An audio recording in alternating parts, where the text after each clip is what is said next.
Hey guys, tonight we dive into the world of Japanese tales, so before you get comfy, take a moment to like the video and subscribe. But only if you genuinely enjoy what I do here, and let me know in the comments where you're tuning in from. So, kick back and relax as we immerse into this magical journey together. So with that being said, let's go. The air in the village of Agano hung thick with the scent of cherry blossoms, a haunting sweetness that clashed with the despair creeping through every narrow lane and humble home. Spring had come late and dry. For 2 moons, the rice paddies had withered into cracked beds of dust.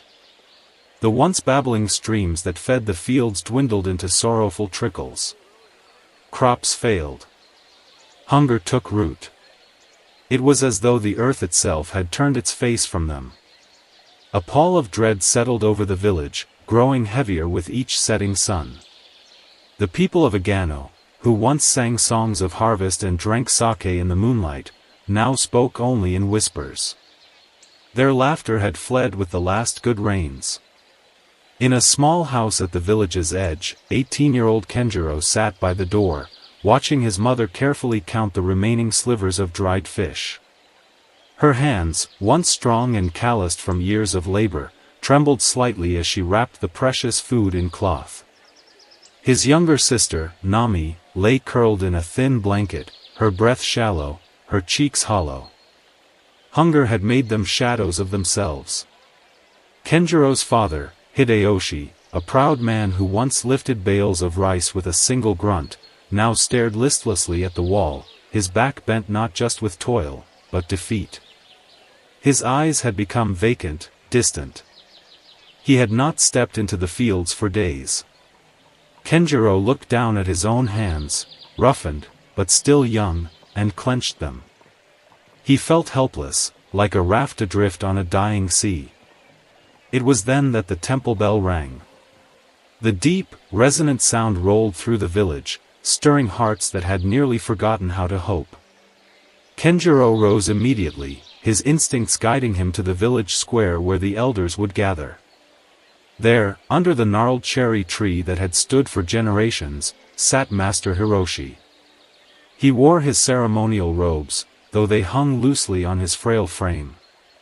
His face was a canvas of lines and age spots, his eyes misty but sharp.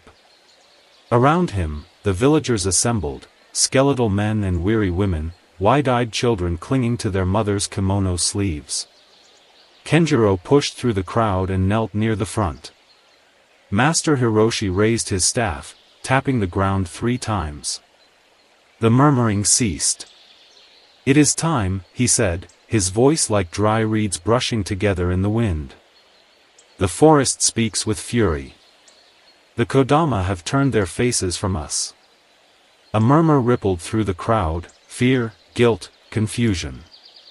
"We sought to feed our children," muttered an old farmer. "We didn't mean to offend." "But we did," Hiroshi said gravely. "For decades, we took and did not give. We felled trees for firewood, cleared sacred groves for fields, and trapped spirits in the name of progress. The Kodama see all. They feel all. And they have judged us." Kenjiro swallowed.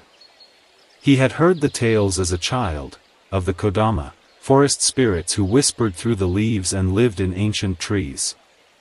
They were protectors, but also vengeful when wronged. "The only way to make amends," Hiroshi continued, "is to plead directly to the kami, gods of the mountain and forest.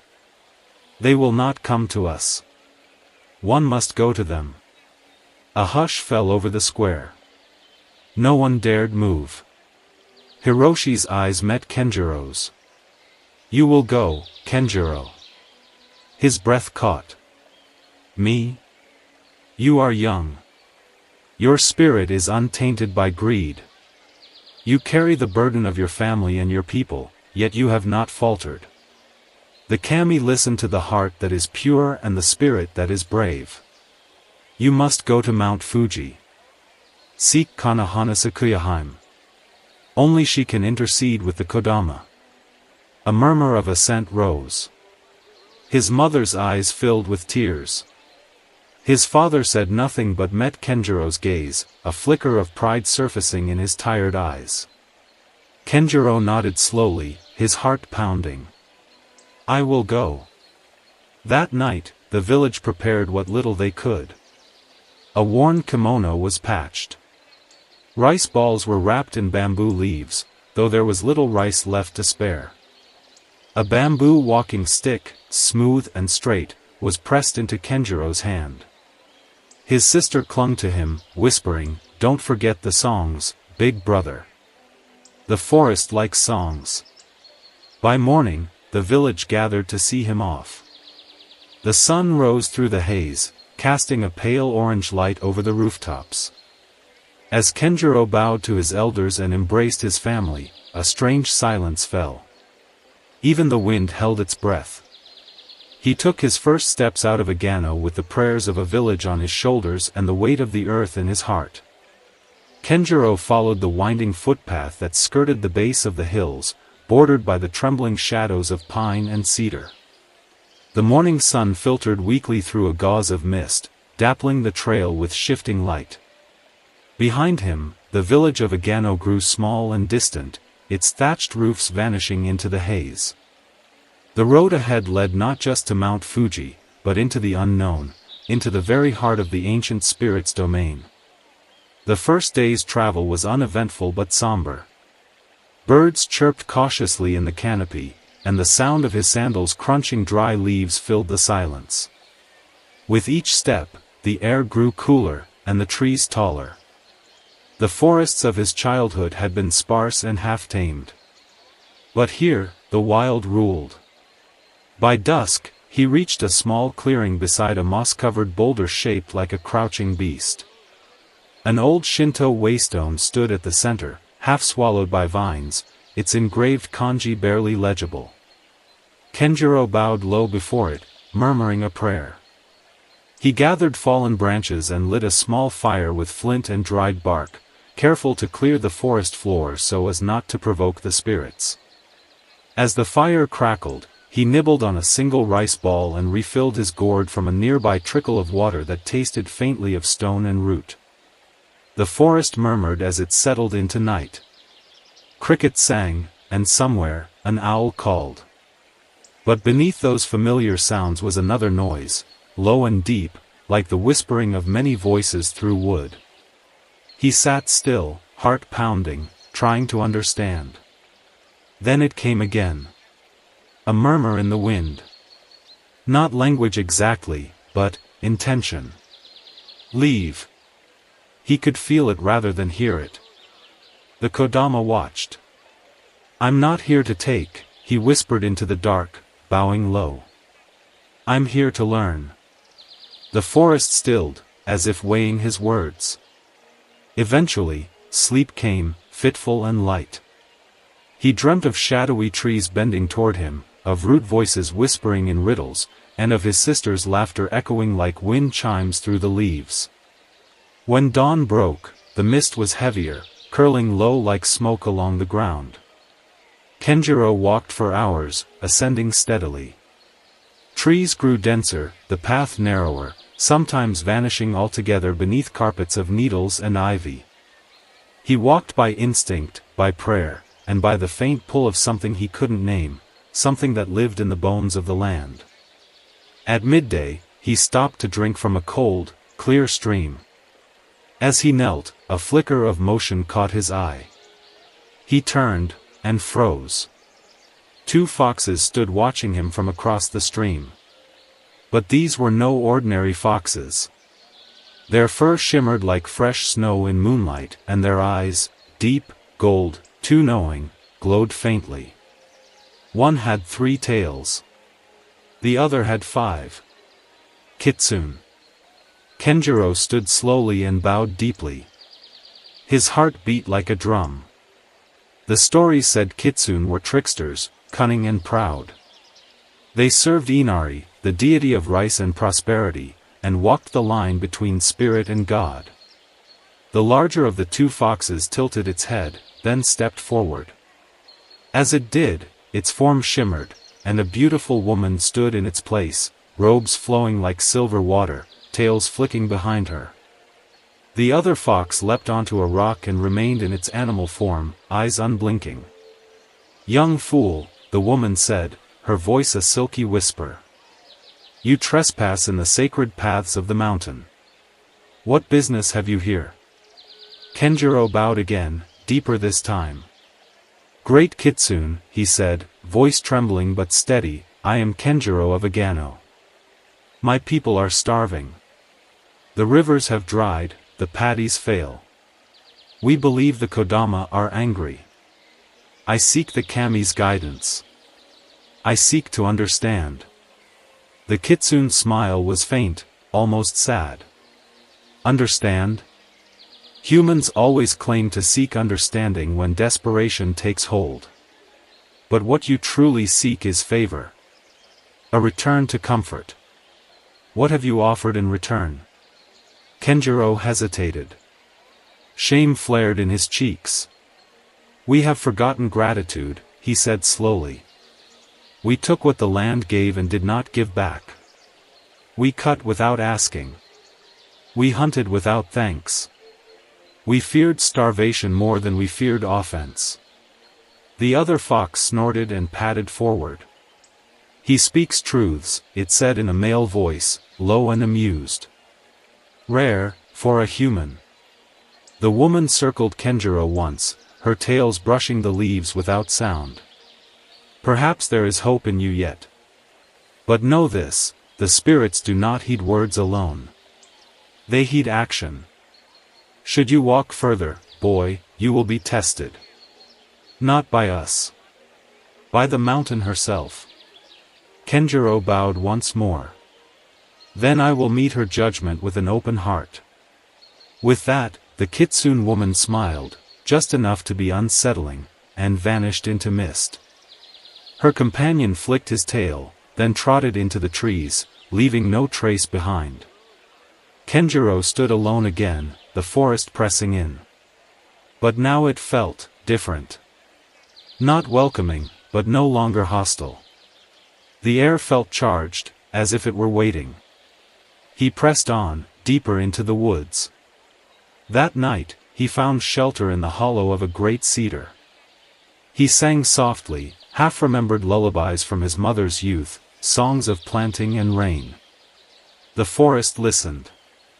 And far above, the silhouette of Mount Fuji loomed pale against the night sky, his destination, and the home of the gods. The next day, Kenjiro awoke to the sound of wind, not the gentle rustling of leaves, but something heavier. The kind of wind that carried weight, purpose, and presence. He stepped out from the cedar hollow and looked up into a sky streaked with crimson dawn. Clouds moved strangely here, coiling and folding like serpents of smoke. The path ahead grew steeper, its soil giving way to stones slick with dew and moss. Pines gave way to towering cryptomeria trees, their trunks as wide as barrels and their roots writhing across the trail like sleeping serpents. Each one seemed to hum faintly with life. He walked in silence for hours, letting the forest speak. He passed a grove where old paper charms fluttered from bamboo poles, their edges blackened by time, yet they danced as if freshly hung. A weathered torii gate stood, half collapsed, beneath a waterfall that whispered like a secret being kept from the world. As he paused to drink, the air changed. A sharp screech split the silence. The birds fell silent. The leaves trembled. A shadow descended. Kenjiro turned just as a figure dropped from the sky in a flurry of feathers and scarlet cloth. It landed lightly on a moss-covered outcrop, a tall being with the head of a bird, red-faced with a sharp beak, black wings that shimmered like storm clouds, and piercing eyes that pinned Kenjiro like a fish on a hook. A Tengu. Kenjiro's heart thudded in his chest. The old stories called them mountain demons, proud, capricious, sometimes protectors, sometimes punishers. They trained warriors and punished liars. They held the old ways tightly as they held grudges. Another supplicant, the Tengu boomed, its voice like the flapping of wings in a storm. They send children now? Seeking what?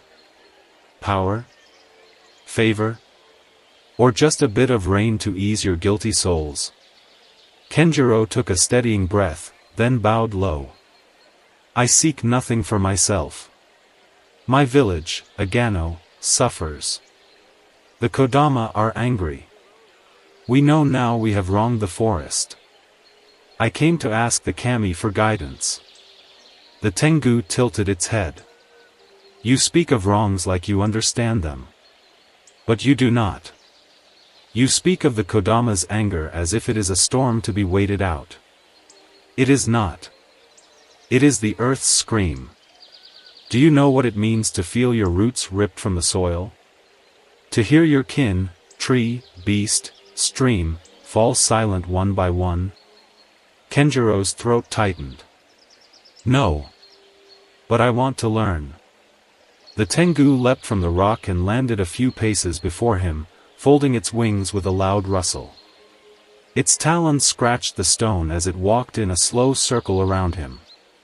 You clear forests to build your huts. You dam rivers to flood your fields. You choke the sky with smoke and call it progress.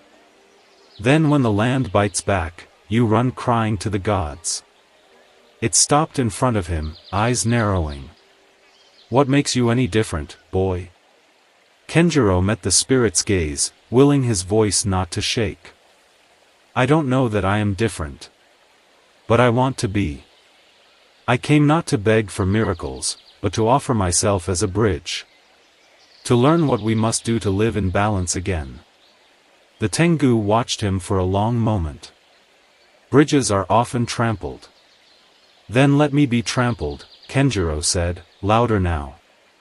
If that is the price. Better that than silence. The Tengu's beak parted, revealing something close to a grin. Perhaps you are not entirely foolish. With a sudden motion, it extended one clawed wing and tapped Kenjiro lightly on the forehead. A pulse of heat shot through him, images, sounds, sensations poured into his mind like water through a cracked bowl. He saw a forest from above, vibrant and endless. Then the trees falling, axes biting, flames roaring. He saw animals fleeing, their eyes wide with terror. He felt the soil bleed, the rivers ache, the mountains weep. Then silence. Then the first shriek of a Kodama, not the mischief of a spirit, but a sound of mourning, raw and ancient. Kenjiro dropped to his knees, gasping, hands gripping the earth. The Tengu stepped back, folding its wings again. Now you carry a splinter of their sorrow. You cannot remove it. It will remind you of what you saw. Of what they lost. Kenjiro looked up, his eyes damp. Thank you, he whispered. Do not thank me, boy, the Tengu said. Thank the mountain, if she allows you to reach her peak. Then with a powerful beat of wings, it launched into the air and vanished into the clouded sky.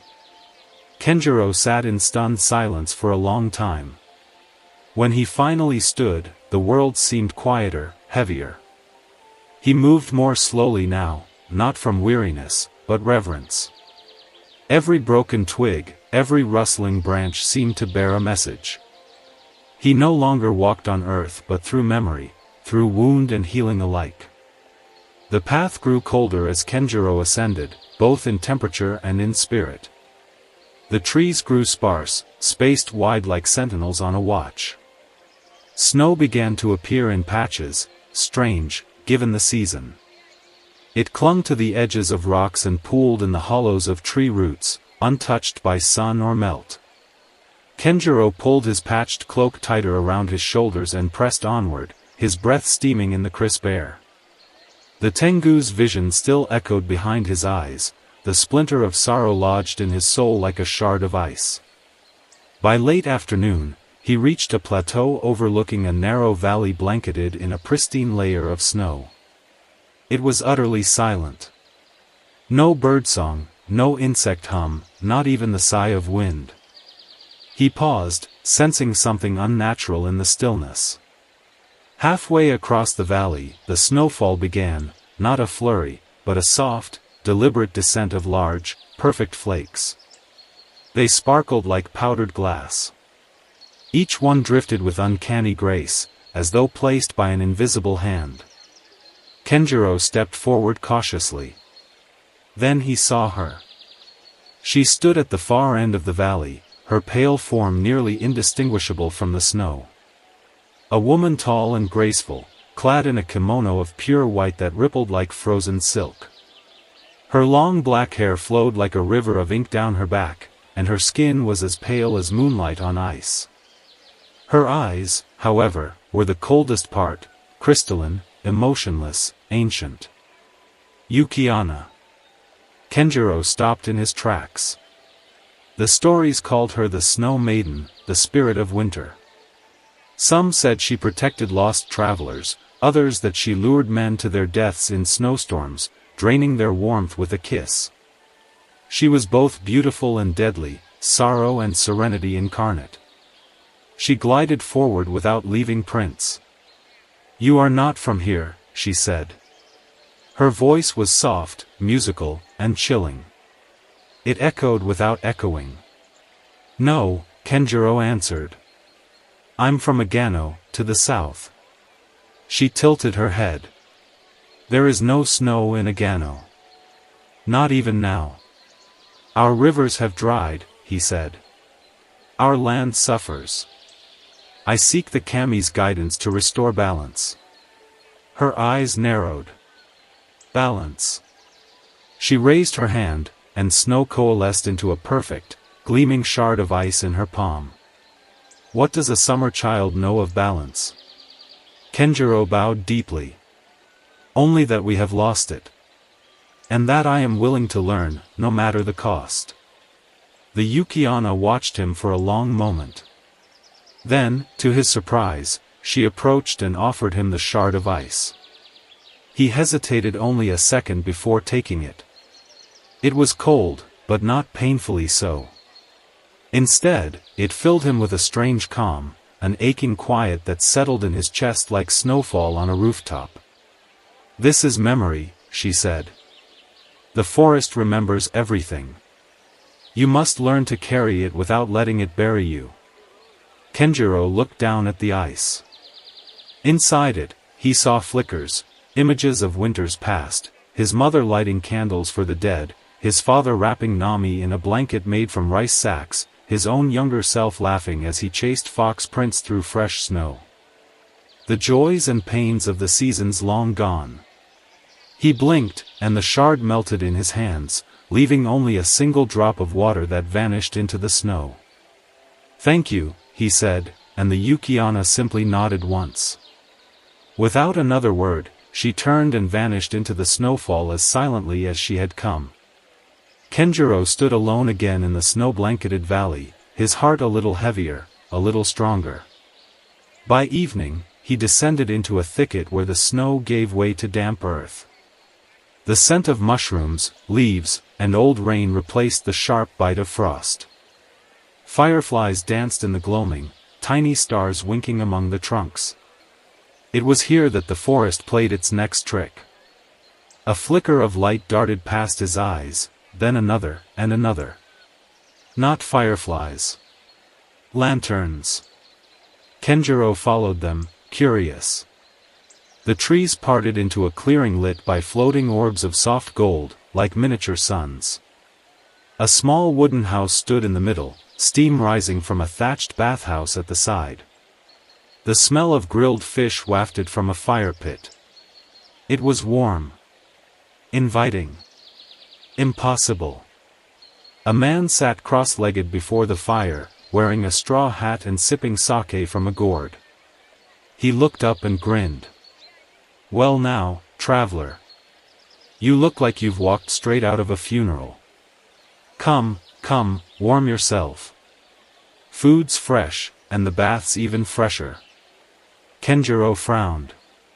Something felt wrong.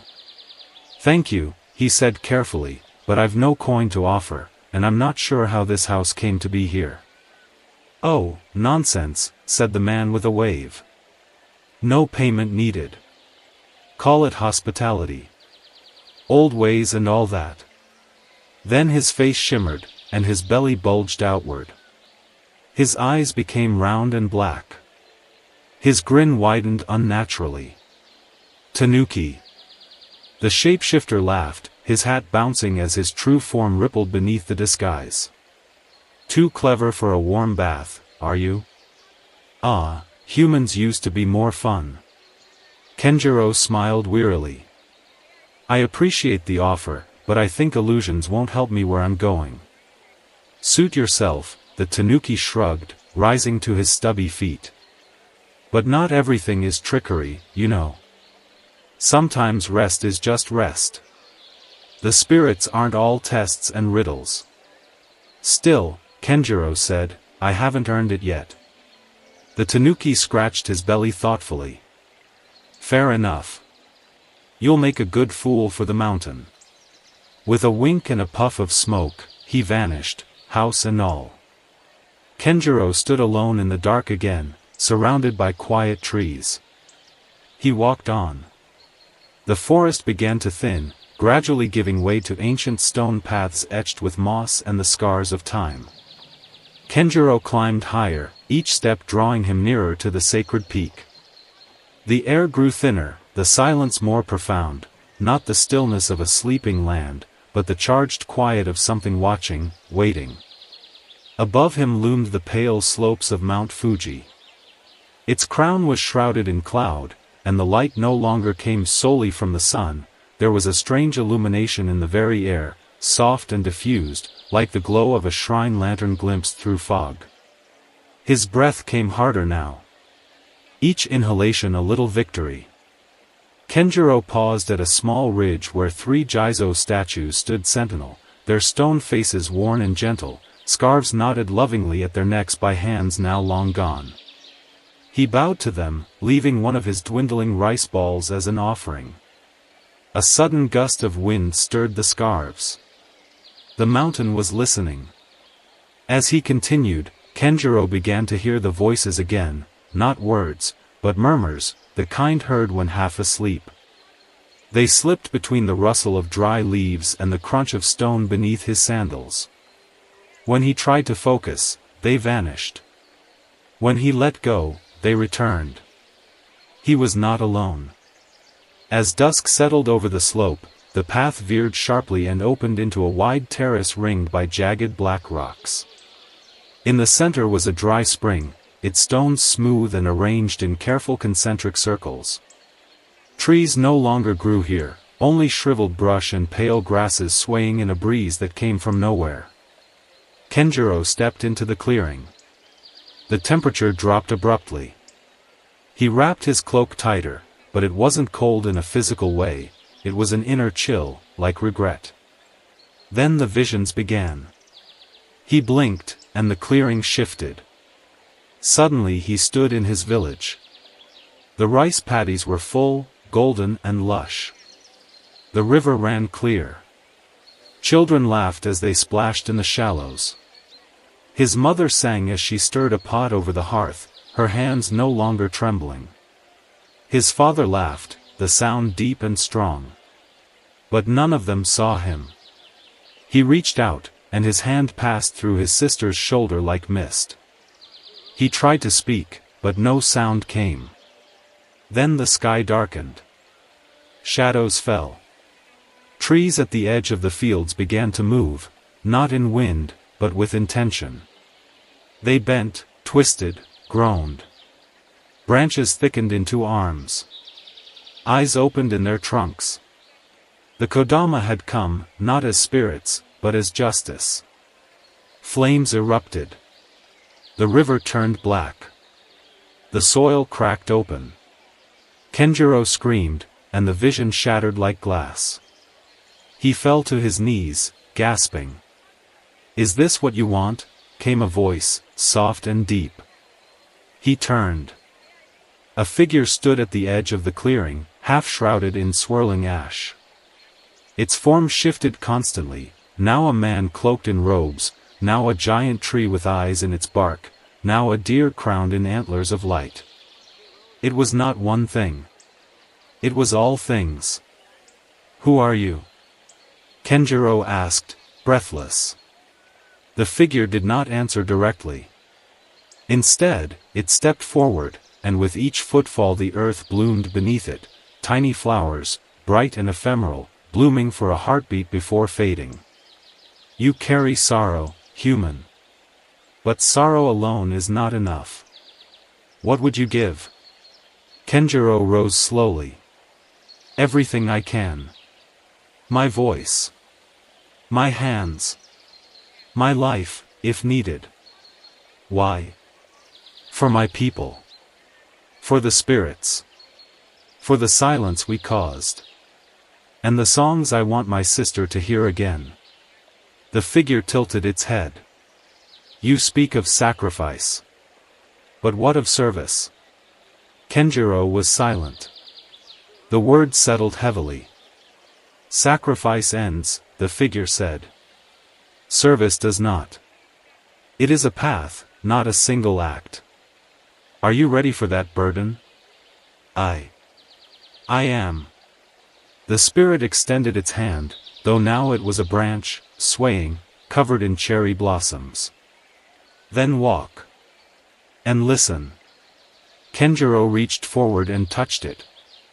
A pulse surged through him, not pain, not even warmth, but understanding. The forest, the mountain, the spirits, all of it thrummed through his chest like a great, slow heartbeat. He felt the memory of rivers, the ache of drought, the joy of sunlight on leaves. He staggered back, eyes wide. The figure had vanished. But when he looked to the dry spring, water now trickled from its center. Clear and pure. It gurgled softly, like laughter returning. He knelt and drank. It was the sweetest thing he had ever tasted. By the time Kenjiro neared the summit of Mount Fuji, the world had transformed. The air no longer moved with the weight of earthly wind but with a stillness that thrummed with divine presence. The landscape around him had grown surreal, jagged black volcanic rock dusted in pearl-white frost, and above that, skies that shimmered with colors beyond human naming. The ascent had narrowed into a trail of silver stone, snaking up toward a mist-shrouded crown. His breath came slow, deliberate. His limbs trembled not from exhaustion but from awe. Every step felt sacred, as though he tread not upon stone, but on the skin of the mountain goddess herself. As he approached the final ridge, he paused at a final torii gate, tall, ancient, and bleached white by centuries of sun and snow. It stood alone, flanked by no shrine, crowned by no banners. He bowed low and passed beneath it. On the other side was silence. The summit revealed itself all at once, a wide plateau blanketed in mist and light. There was no wind here, no scent of sulfur, no bite of cold. Instead, the air was warm with life and death, with birth and memory. At the very center of the summit rose a small altar, no more than waist-high, fashioned from obsidian and carved with characters so old they had no meaning left in the world of men. And there, from the mist, she emerged. Kanahana Sakuyaheim. The goddess of Mount Fuji. The blossom-born. Her form was fluid, ever-shifting, at once a young woman of radiant beauty and an immense cherry tree wreathed in perpetual bloom. Her kimono flowed like a waterfall of petals, hues of pale pink and deep crimson, shifting with her every breath. Her hair cascaded down her back like silk night, threaded with starlight. When she looked at Kenjiro, he felt the weight of springtime itself turn its gaze upon him. She spoke not with words, but with presence. Her voice resounded within him like the chime of distant temple bells. Kenjiro of Agano. He dropped to his knees, overwhelmed, and bowed until his forehead touched the sacred rock. Great goddess, he whispered, I have come to beg mercy for my people. The Kodama suffer because of us. I wish to ask, no. I wish to atone. She stepped forward, or perhaps simply was closer now, and her form solidified just enough for him to see her smile, kind, wistful, ancient. "You have walked the mountain," she said aloud now, her voice both the murmur of petals in wind and the booming of earth in bloom. "You have heard the sorrow of the Kodama. You have not asked for gold, nor for rain, but for forgiveness." Kenjiro raised his head slowly. "I don't ask you to forget. Only to teach us how to remember." The goddess reached into the air, and from nothing, a cascade of cherry blossom petals swirled into being. They fell around Kenjiro in a slow, spiraling dance, warm to the touch, fragrant beyond words. As each one touched the ground, it vanished, absorbed into the stone. "Then remember this," she said. "Life is not yours to command. It is borrowed, for a season. As the bloom fades and falls, so must you learn to release, to return, to renew." Kenjiro felt tears prick his eyes. "I promise. I will carry this with me for the rest of my life." Kana Hanasakuyahime stepped back and lifted her arms. The clouds above parted, and for the first time in months, the sun shone unbroken. From the altar, the mist swirled upward in a spiral of light, forming the faint silhouettes of trees, of Kodama, their translucent eyes watching, blinking, then slowly softening. A deep rustling echoed through the summit, like wind through a million branches. It was not anger. It was relief. The goddess looked skyward.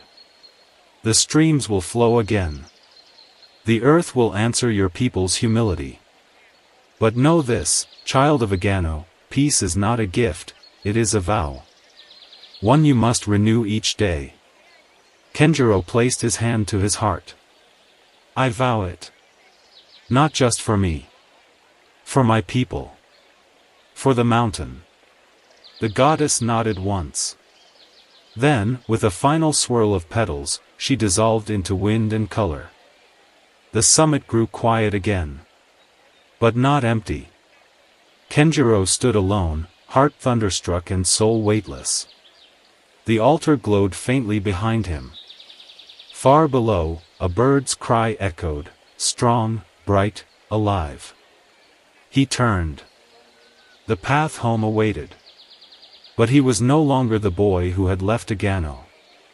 The descent from Mount Fuji was unlike the climb. Where before Kenjiro had struggled through thickets and shadows, he now moved as if carried by the mountain's breath itself. The air was clearer, the birdsong more vibrant. Even the stones beneath his feet seemed to have softened their sharpness. The forest, once indifferent or hostile, now parted gently as he passed, as though acknowledging his transformation. Kenjiro paused often, no longer to rest, but to observe. He knelt beside a brook that had once been a trickle, now rushing clear and full over polished stones. Insects buzzed with purpose, and frogs sang from lily-covered pools. New sprouts pushed bravely through the loam, their leaves trembling with life. He whispered thanks at every shrine, every hollow tree, every sacred cedar that had watched his journey.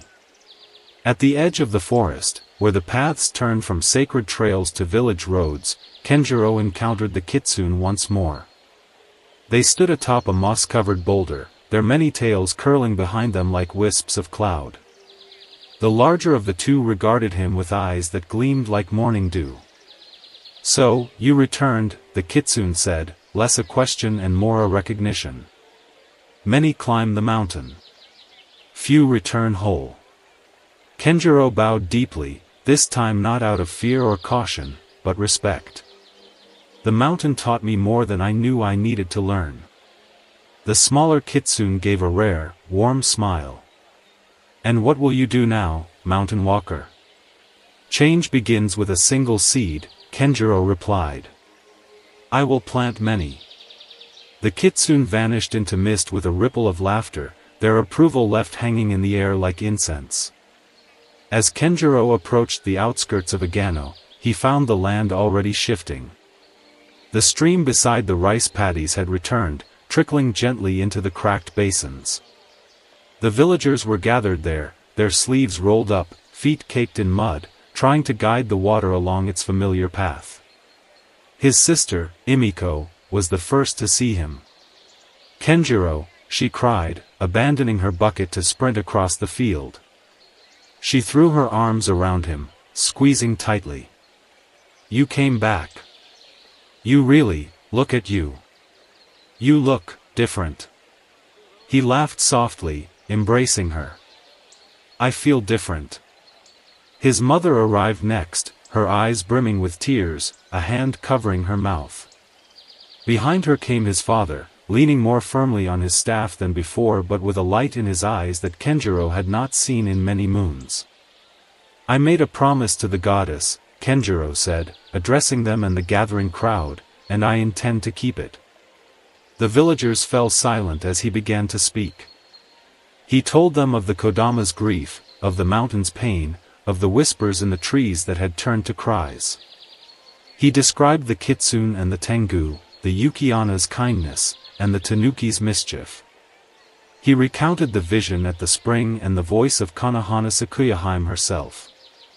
And he told them not that their suffering had been answered by divine favor, but that it had been heard because they had begun to listen. The village elder, Master Hiroshi, stepped forward, leaning heavily on his staff. "Then what must we do, Kenjiro? How do we truly make peace with the forest?" Kenjiro looked out at the villagers, the faces of children too young to remember lush fields, the elders who had seen plenty and loss. "We must give back more than we take. We must restore what we destroyed. We must become part of the forest again." So began the work. Together, they built a grove of remembrance, a sacred garden in the heart of Agano, where felled saplings were replaced by young trees blessed with songs and offerings.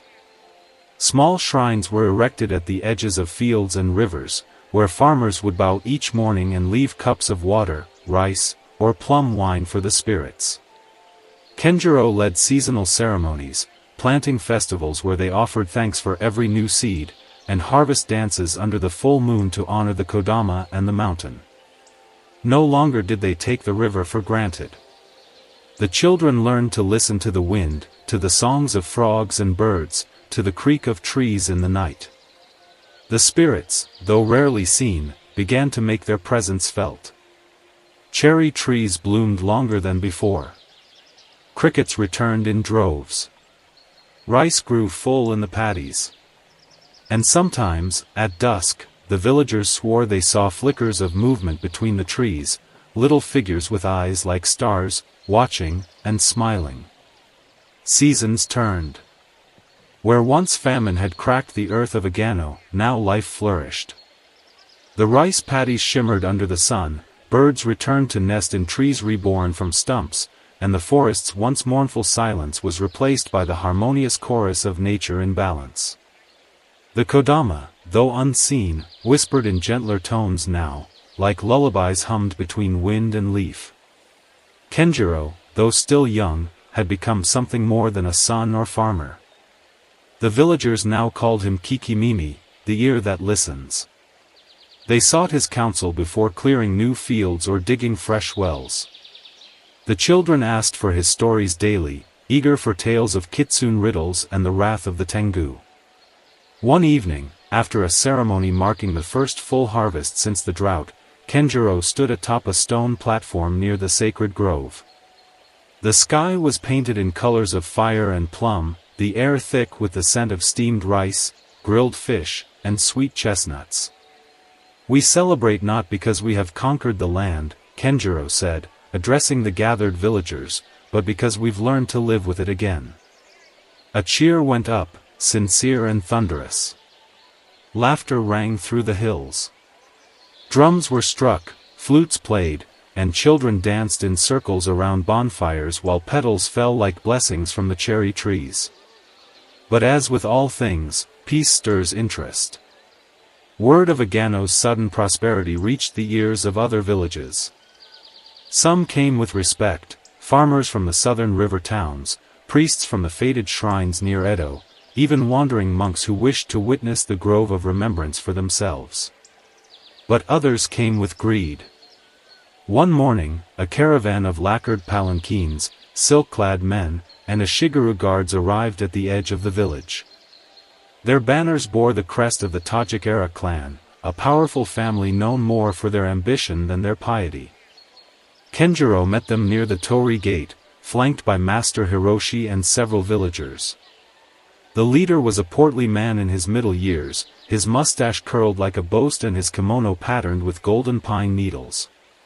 He dismounted lazily from his litter, fanning himself though the morning was cool. "Kenjiro of Agano, yes," the man said. "I am Lord Tajik-era Sadao. I've heard many tales of your miracle harvests and forest rituals. Very quaint. Very inspiring." Kenjiro bowed. "You are welcome in our village, Lord Tajik-era. The land is generous when treated with care." Sadao chuckled. "Indeed. But I must wonder, how long will your generosity last without support? You see, we have plans for this region. The mountain roads are ripe for timber, the streams ideal for redirecting to our rice projects. With the right investment, this valley could serve not just Agano, but all of Edo." Kenjiro's face tightened, though his voice remained calm. "The land was once dying because we used it like a well that would never run dry. The mountain gave us another chance. It must not be squandered." The Lord's eyes narrowed. "I understand superstition. Even honor. But the world is changing. Spirits don't build roads. Trees don't pay taxes. Your village sits on opportunity, and opportunity ignored is often seized." His words dropped like stones. Master Hiroshi stepped forward, cane shaking slightly. "We are under the protection of the mountain and its spirits. You would do well to tread lightly." Sadao offered a bow that bent not even his neck. "Then perhaps we should ask the mountain what it thinks of our plans." With that, he turned and gestured to his men. The next morning, axes rang in the southern wood. Kenjiro heard them even before the messenger arrived. The ringing sound of blade meeting bark, sharp and final. He sprinted into the trees with a group of villagers at his heels, heart pounding as though it beat for the forest itself. They found the intruders clearing a path through the sacred grove's outlying border, 2 trees already fallen, their stumps bleeding sap. Kenjiro stepped forward, hands raised. "Stop. This place is sacred." The lead woodcutter, a grizzled man in black armor, sneered. "We're just following orders. The Tajik-era pay in coin, not riddles." A great crack resounded behind him. One of the younger trees, barely touched, split open down the middle. From it came a low, sorrowful moan. The air darkened, shadows lengthened. The Kodama had awakened. The wind began to stir violently. Branches twisted against gravity. The ground trembled as if the very mountain groaned in outrage. The woodcutters turned pale. Then the Tengu came. 1, then 3, then 6 dark shapes descended from the sky, their crimson faces furious, their wings slicing the air like blades. "You were warned," one hissed. The invaders scattered, fleeing in terror down the mountain trails, pursued not by arrows but by howls and swirling gusts that spun them off their feet. Only the trees remained behind, broken and weeping. Kenjiro knelt before them, placing his hands on the fallen trunks. "We must protect what cannot speak," he whispered. "And learn to raise our voices when others try to silence the forest." He stood slowly. The time of quiet balance was over. The age of guardianship had begun. The Tajik-era did not forget the shame of their retreat. Though they had fled before the wrath of the mountain spirits, Lord Sadao's pride had been wounded. Back in his estate nestled beneath Edo's rising sprawl, he fumed behind screens of painted cranes, nursing his humiliation with cups of sake and whispered plots. Meanwhile, in Agano, Kenjiro sat by the sacred spring, now ringed with lanterns carved in the shape of foxes and owls. The village elders had gathered around him, joined by visitors from neighboring villages who'd heard not only of Agano's revival, but of the spirit's direct intervention. A wiry, soft-spoken man named Yasamori bowed low and introduced himself. "I come from Naberi to the west," he said, "where the fields still lie fallow and the shrine to Inari was burned in the last storm. Our people have forgotten the old ways. But we've heard of you, Kenjiro. Of your walk up Mount Fuji. Of the Kodama and the Kitsune." Kenjiro offered him tea, his voice steady. "I am no priest, Yasamori. I am only someone who listened." "Then teach us to listen too," Yasamori said. "Help us restore what we've lost." So it began. Kenjiro traveled beyond Agano, first to Naberi, then to Hano, and later to Kamuro, villages where the rivers had receded and where trees were nothing more than logs piled for sale. He taught the children songs for the wind spirits. He led ceremonies for tree planting, placing his palms upon the roots and whispering blessings in the old tongue he had learned at Mount Fuji. But not everyone welcomed him. In the village of Hano, a group of laborers sneered as he prayed before an ancient willow.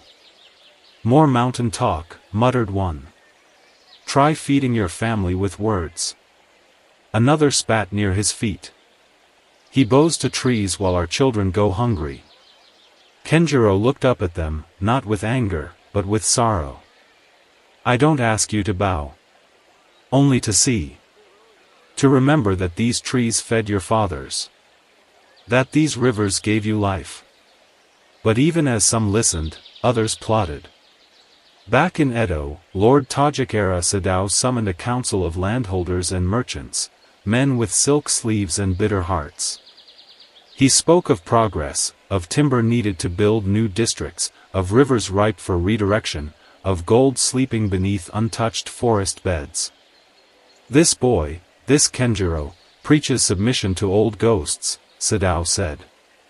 "He rallies the peasantry with fairy tales and tricks of fog. If we allow it, we'll lose more than lumber. We'll lose control." One merchant, bald and sharp-eyed, snorted. "Then cut him down like any weed." But Sadao was not foolish. "No, no. A martyr inspires. A symbol grows stronger in death. No, we'll discredit him. Disprove him." He hired men to pose as followers of Kenjiro in distant villages, men who would demand absurd rituals, harass officials, and frighten locals. Others were sent to spread rumors that Kenjiro had made a pact not with spirits, but with demons, that the harvests in Agano were stolen from other villages by magic, that those who followed him too closely often went mad. Whispers began to drift on the wind, subtle at first. Kenjiro felt it. The way strangers in certain towns eyed him with suspicion. How shrine keepers hesitated before offering incense when he approached. How some villagers clutched protective charms as he passed, just as others had once bowed. One night, as Kenjiro made camp beneath an old pine outside a remote hamlet, a figure stepped silently into the firelight. A tall woman cloaked in blue-gray robes, her eyes like the surface of a still pond. Her voice was like smoke. "You are not alone, mountain walker," she said. Kenjiro stood slowly. "Are you spirit or flesh?" "I am a Kawa no Kami," she replied. "A river goddess of the eastern tributaries. My streams have run dry, poisoned by greed and neglect. Yet even now, my name is forgotten." Kenjiro knelt before her, not in supplication, but reverence. She continued, "There are others like me. We sleep beneath the soil, trapped in stone, drifting within roots. The balance you restored in Agano must ripple further. Or the forest will rise not in whispers, but in fire and flood." Kenjiro bowed lower. "Then what must I do?" "Protect the roots of truth," she said. Let the lie rot in its own hollow heart. Speak boldly, even when the wind turns against you. And if the Tajik era come with axe and torch, do not face them alone. With a sound like receding waves, she vanished. Kenjiro looked into the flames, his heart heavy. The mountain had given him vision. Now the world demanded courage. The rumors spread like rot beneath damp wood, silent at first, then swiftly, sickeningly fast. Kenjiro, once a beacon of renewal, was now whispered about in some corners as a false prophet, a deluded boy, a puppet of demons. Stories warped by fear and jealousy carried farther than truth ever could. In Edo, nobles chuckled over sake cups at the tree priest and his army of mushrooms. But in the villages and mountain paths where rivers still ran dry and fields cracked under the sun, Kenjiro's name was still spoken with reverence. Even so, he felt the tide shifting. Each encounter was more strained. Even among those who still believed, there was uncertainty, hesitation. In Agano, he returned to find unease blooming like a weed. Master Hiroshi greeted him with a troubled expression. 3 villages have pulled out of the seasonal ritual, he said. They say the Tajik-era clan has offered them rice and coin. The same ones who sent soldiers into sacred groves only a season ago. Kenjiro's jaw tightened. So they choose comfort over conviction. The elder shook his head. They choose survival, Kenjiro. As we all must, when the rains are late and the bellies are empty. That night, Kenjiro stood before the sacred grove where the oldest of the replanted trees, now tall enough to hum in the wind, watched the stars. He placed both palms on its bark. Spirits, he whispered, I cannot do this alone. And the forest answered. Not in words. In presence. At the edge of the firelight, shadows moved. Shapes emerged, a fox with 5 tails and a toothy grin, a tengu with wings spread wide, the Yukiana cloaked in snowfall that didn't melt on the summer soil. The tanuki waddled into the grove, chewing loudly on a pickled plum. One by one, they came. Kitsune perched in trees, their eyes glowing gold. The Kawano Kami appeared at the edge of the spring, her face half reflected in the water. Even the Kodama appeared, dozens of them, blinking softly from within the trees, their heads tilting in curious unison, their whispers like a chorus of wind chimes. You called, the tengu rasped, talons glinting in the firelight. Have you finally accepted that this world does not change with dreams? Kenjiro rose slowly. No. I still believe dreams matter. But now I ask you, not to bless me, but to stand beside me. The kitsune snorted. You speak like a general before battle. There is a battle coming, Kenjiro said. Not of blades or fire, but of hearts. Of memory. Of whether the old ways can live among the new. The tanuki swallowed his plum pit. Well, I like a good bit of chaos. The Yukiana stepped forward, her breath misting in the summer air. You are building something that hasn't existed for 1,000 years. A pact between human and spirit. If you fail, then let me fail with honor, Kenjiro replied. But if I succeed... Silence. The Kawano Kami bowed her head. We will walk with you, mountain child. But your kind must choose their own steps. We do not force hands. We awaken them. Kenjiro bowed deeply. Then awaken we shall. The weeks that followed were unlike anything the villages of the eastern mountains had ever seen. Spirits walked openly among men, not often, not fully, but enough.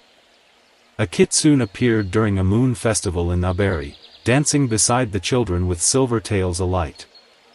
A tengu trained a group of farmers in the art of listening through silence, teaching them to feel the rhythm of the wind before deciding when to plant. The Yukiana brought fresh snow in the middle of a summer drought to a village on the brink, saving its dying crops with meltwater that vanished before morning. Every time, it was Kenjiro who stood with them. Not as master, but as bridge. And so belief grew, not from sermons or scripture, but from witness. Even in the face of the Tajikara's disinformation, villages began to return to the rituals. Young priests and shrine maidens who had never felt a kami's gaze before reported dreams filled with flowers and fire, of voices calling them back to forgotten songs. But the Tajikara clan did not sit idle. Lord Sadao doubled his efforts, dispatching more soldiers disguised as monks to infiltrate ceremonies and plant false symbols, twisted charms, cursed offerings. They whispered poison in the ears of lords and peasants alike. One night, a village shrine in Kamaro was set ablaze. Kenjiro arrived the next morning to find it smoldering, ash swirling in the wind. The statue of Inari lay broken, its fox head cracked in two. He knelt in the soot and placed his hand on the charred earth. "I will not let them bury the sacred beneath lies." The kodama stirred in the blackened trees. Their soft voices rose, not in sorrow this time, but in warning. The storm was coming. The winds shifted. Where once the whispers of spirits guided those who listened, now they carried warnings. Foxes fled groves they once guarded. The skies above the forests grew still and tense, as if nature itself held its breath. Something dark pressed in from the edges of the land, a storm not of weather, but of men. Kenjiro knew the time had come. Under the canopy of a grove protected by ancient shrines and the roots of thousand-year cedars, he sent word across the mountain valleys and riverlands. Not through runners, but through spirit song, chanted at sacred springs and whispered to the leaves, carried by wind and fox and bird. And the call was answered. From east and west, village elders arrived, wrapped in humble robes, eyes weary but watchful. From the north came shrine maidens bearing scrolls inscribed with prayers forgotten by most. Monks in patched kasaya robes, merchants who remembered their grandmother's forest tales, even a former tax official who had thrown aside his ledgers to follow Kenjiro's cause, all gathered beneath the sacred cedar grove. And with them came the spirits. Kitsune lounged on low branches, tails flicking like lazy flames. Tengu perched in high pines, crimson masks gleaming. Kodama swayed in the treetops, their chimes like temple bells caught in wind. The Yukiana stood at the grove's edge, the ground beneath her cooling into frost blossoms. Even the Kawano Kami coiled through the spring in shimmering serpentine grace. Kenjiro stood at the center, the sacred spring to his back, and raised his voice. "We gather not to fight with swords," he said, "but to defend memory, truth, and the breath of the world itself."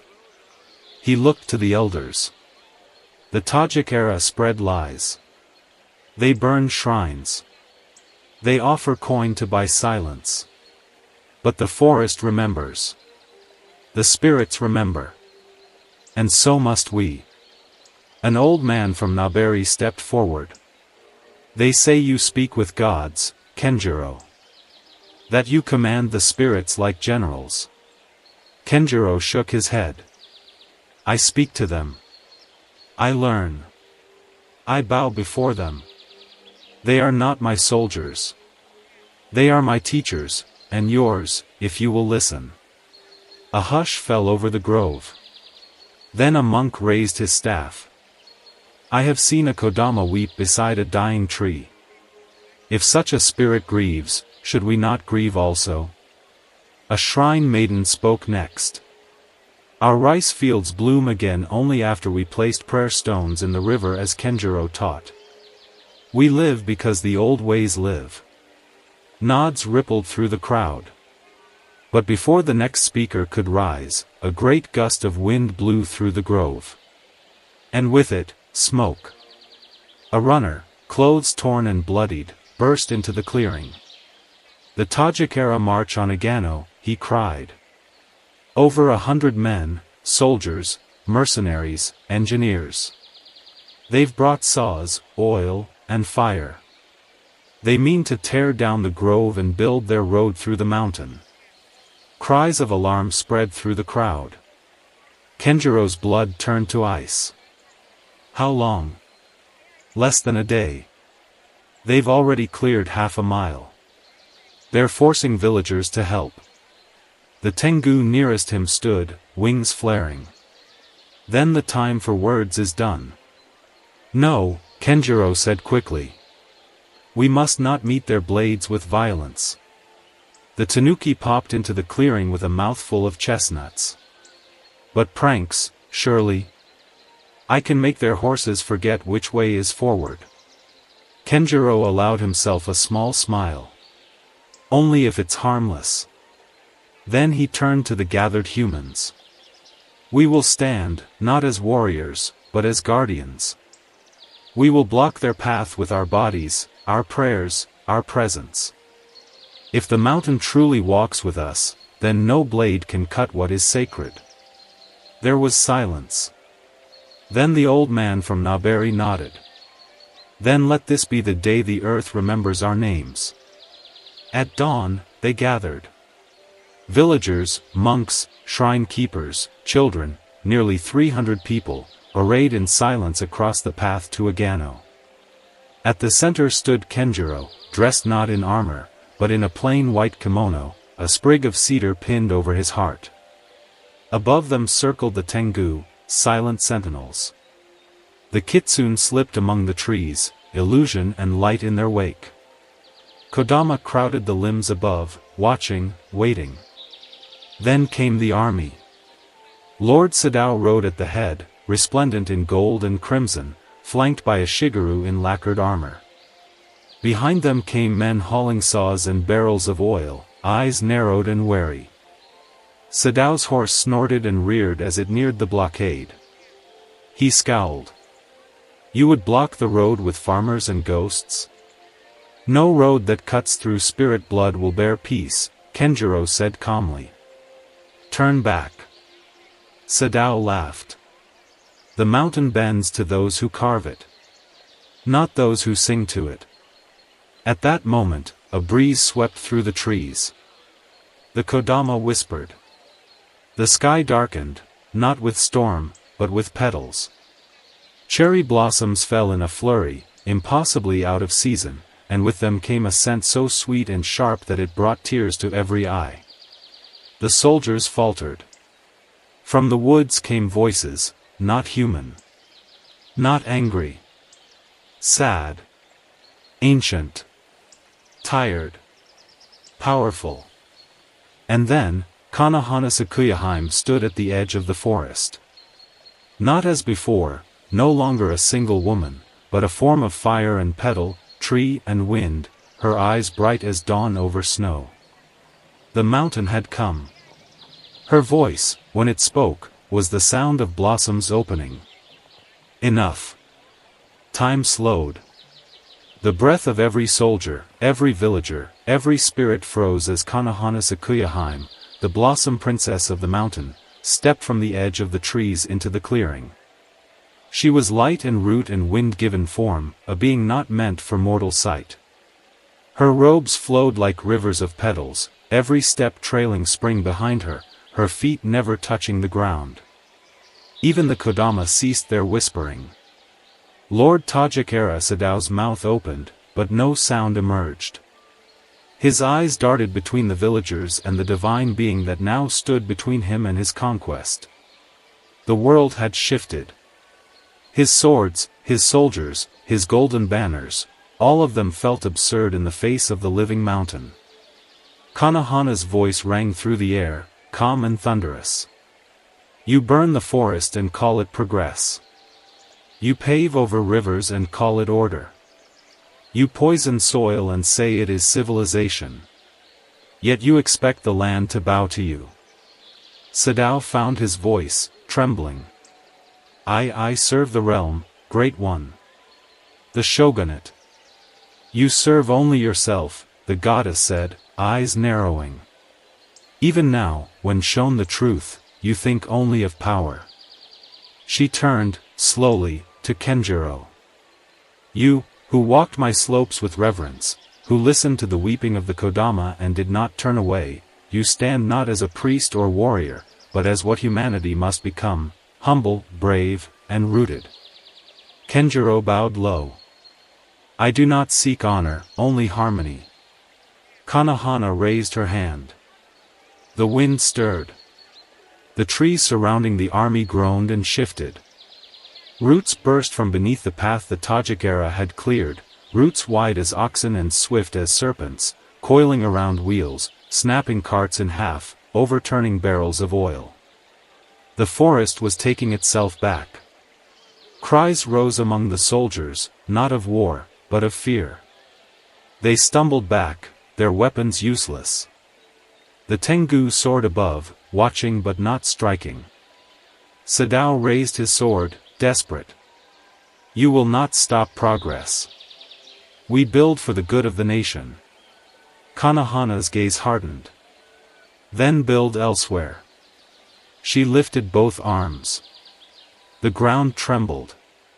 A ring of sakura trees erupted from the earth around Agano's sacred grove. Dozens of them, their branches entwined in blossom and light, forming a living barrier. Petals streamed into the air, spinning like storm-born snow. The soldiers could not pass it. Even to approach made their hearts pound and their knees weaken. Go, she said, voice quiet now. You have seen truth. Whether you remember it is your burden. Sadao dropped his sword. Not in submission, but in terror. He fled, dragging his golden robes, his guards scrambling after him. The rest of the army broke ranks, tripping over one another as the forest seemed to close behind them. Silence returned. The barrier of cherry trees stood still, their blossoms drifting down over the villagers. Kenjiro turned to the goddess. What happens now? She looked out over the land, over Agano, over the reborn trees, the gathered spirits and people united under stars and root. You keep your promise, she said. You become more than a bridge. You become the soil in which the new grows. Kenjiro bowed, deeply, fully. I will. And then she was gone, like mist at sunrise, leaving only the petals and a silence that hummed with peace. That evening, Agano lit its lanterns, not for a festival, not for mourning, but for renewal. Every village represented in the Great Council sent seeds from their forests, water from their springs, and a word of vow. Together, they planted a new sacred grove, at the center of which stood a single tree, grown from a seed carried by a kodama, planted by Kenjiro's hands. They called it Sakuya's tree. It would never bear fruit, only blossoms. But it would bloom out of season, every year, without fail. Not as a miracle, but as a reminder. Seasons passed, not in silence, but in song. The world did not end, nor did it change overnight, but something had shifted in its bones. The villages of the eastern mountains remembered the day the forest rose to speak. The day a goddess walked in daylight. The day no blood was spilled, yet the course of history veered gently onto a new path. Agano became a place of quiet pilgrimage. Not grand, not gilded, but revered. Farmers from distant provinces walked days to touch the bark of Sakuya's tree, hoping its blossoms might whisper guidance. Wandering priests came seeking to relearn what had been lost. Even skeptical scribes from Edo ventured up the mountain trails, their scrolls brimming with questions, only to leave with hearts too full for ink. And Kenjiro? He grew. Not old at once, but gently. The seasons etched his face with lines carved by sunlight and prayer. His hands grew calloused not from battle, but from planting, carving, teaching. He walked the same forest trails year after year, often barefoot, so he could feel the ground breathe beneath him. He did not call himself a leader. But others did. By the fifth spring since the confrontation at the grove, the circle of grove keepers had formed, young men and women from across the provinces who had trained at Kenjiro's side. Not warriors, not priests, not bureaucrats, but caretakers. Listeners. Tenders of sacred groves. Teachers of the balance between taking and giving.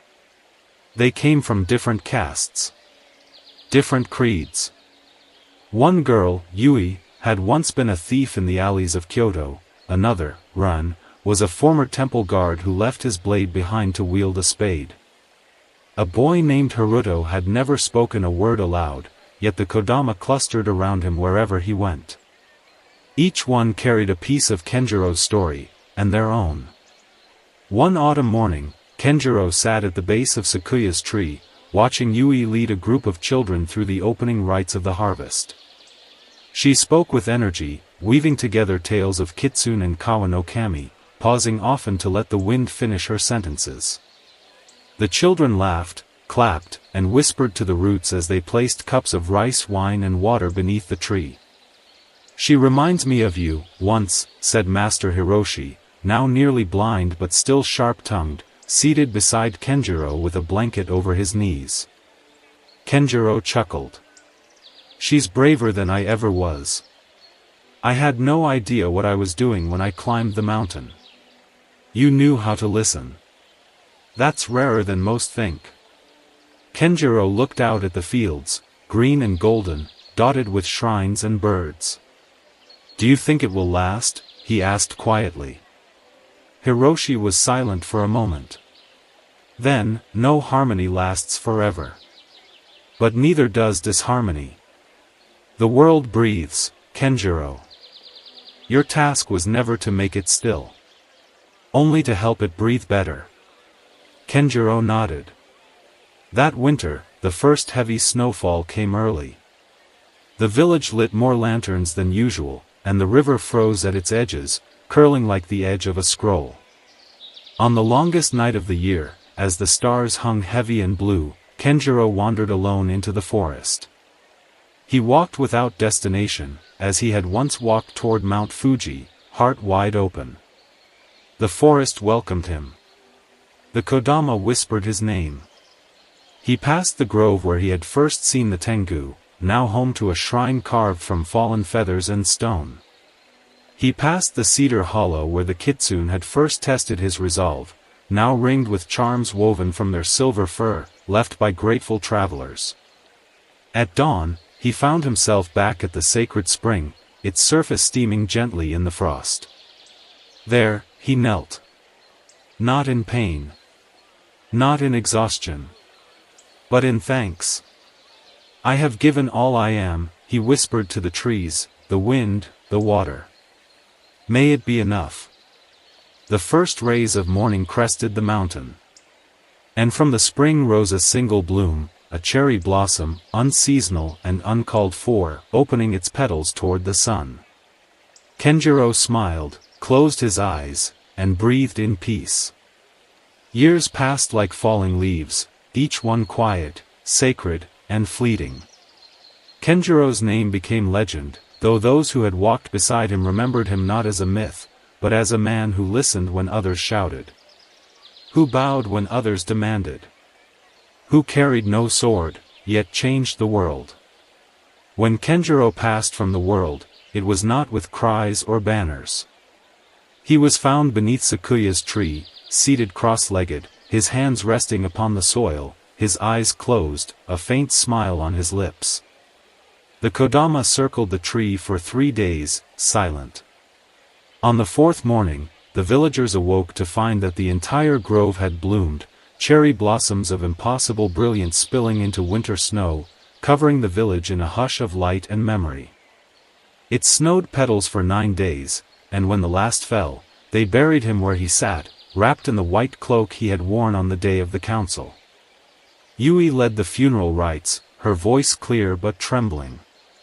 She placed Kenjiro's staff, weathered and smoothed from years of guiding steps, into the soil beside the roots of the great tree. And thus began the age of the stewards. For a time, the harmony held. Under Yui's guidance, and with the growing wisdom of the grove keepers, sacred groves spread from Agano into the lowlands and river valleys. Villages rekindled their old shrines. ceremonies once spoken only in whispers were danced again in the moonlight. A new generation grew up with stories not only of spirits, but of responsibility, to land, to memory, to each other. But peace, like forest trails, grows over when left untended. As decades turned, the world beyond the mountain changed. The city of Edo grew into a vast labyrinth of noise and commerce. More ships arrived from distant shores, carrying strange trinkets and new gods.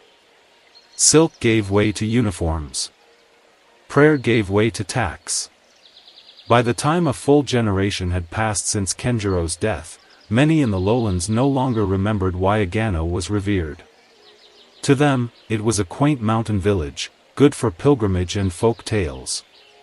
A place to send wayward sons for discipline, or daughters to pose beside Sakuya's tree for festival portraits. In one bustling village near the sea, a new magistrate scoffed at the rituals. "Do you truly believe a river can be angry?" he asked a steward sent to plead for protection of a grove slated for clearing. "That trees talk? Or that blossoms bloom in snow because a man listened to them?" The steward, Ren's daughter, now grown, bowed deeply. "I believe memory speaks in ways we forget how to hear." The magistrate laughed and ordered the grove cleared. The spirits did not stir at once. They did not rise in vengeance or roar in rage. They simply began to fade. Yui was the first to sense it. In the 7th year after Kenjiro's passing, she awoke from a dreamless sleep and realized she could no longer feel the kodama in the trees outside her home. Not gone. Just silent. As though they had turned away. Other stewards reported the same. In Kamaro, the Tengu shrines were untouched by wind for an entire season. In Naberi, the spring once watched by a river spirit ran sluggish and warm, the fish dead along the bank. Then came the real sign. Sakuya's tree did not bloom. For the first time in memory, spring came to Agano with no blossoms on the sacred tree. The branches, once flushed with impossible pinks and whites, remained bare, stoic and still beneath the morning sun. The people panicked. Prayers were redoubled. Rituals were rewritten. Offerings multiplied. But the tree remained asleep. Yui stood beneath it with her hand upon its bark, feeling nothing but cold wood. And for the first time in her life, she felt doubt. In the lowlands, a new governor rose to power, Lord Fukuchi, a former merchant turned official, ambitious and clever. He dismissed the stories of Kenjiro as provincial fantasy, a folk tale grown too large. He declared the sacred groves inefficient. "The forest cannot hold back the future," he said in an address that was printed and copied across villages. "We will honor the past by building on it. The mountain must serve the nation." Road plans were drawn again. Surveyors sent toward the mountains. And with them, machines. Yui stood at the edge of the grove as the first iron wheels arrived. They hissed and groaned like beasts dragged from some underworld forge. The workmen, nervous but determined, drove stakes into soil where Kodama once played. She called an emergency gathering of the grove keepers. 30 remained. Once, they had been hundreds. Some had died. Some had returned to their villages. Some had simply stopped believing. "This is not a battle of weapons," Yui told them. "It is a battle of remembrance. The spirits have not left us. But they are fading, because we forget the way back to them." She looked at the youngest among them, a boy of 14 with bright eyes and fox charms around his neck. Kenjiro listened. "But now, it is our turn to sing." Beneath the bare branches of Sakuya's tree, Yui held a scroll. It was old, so old the rice paper crumbled at the corners when touched too firmly. Ink faded by time marked it with brushstrokes that even Master Hiroshi had once called older than script. It had been buried at the base of the shrine to the mountain goddess, unearthed only days ago by a child playing near the roots. The text contained fragments of a ritual, the Eutychora, or Song of Return. No one alive had ever performed it. The melody was unknown. The gestures only half-drawn. But it was clear from the markings that this ritual was not meant for honoring the spirits, it was meant to call them back. It was, if the stories were true, the very same rite that the first mountain guardians had sung before the gods took root in Fuji's slopes. Yui sat alone that night beneath the shrine's eaves, the scroll laid out before her, a flame flickering by her side. The boy with the fox charms, Kaito, whose mother had once danced with Kitsune beneath a moonlit waterfall, sat nearby, silent. "Do you think it will work?" he asked softly. "I don't know," Yui said, tracing the brushstrokes with her finger. "It may be nothing more than ink and dreams. Or it may be everything."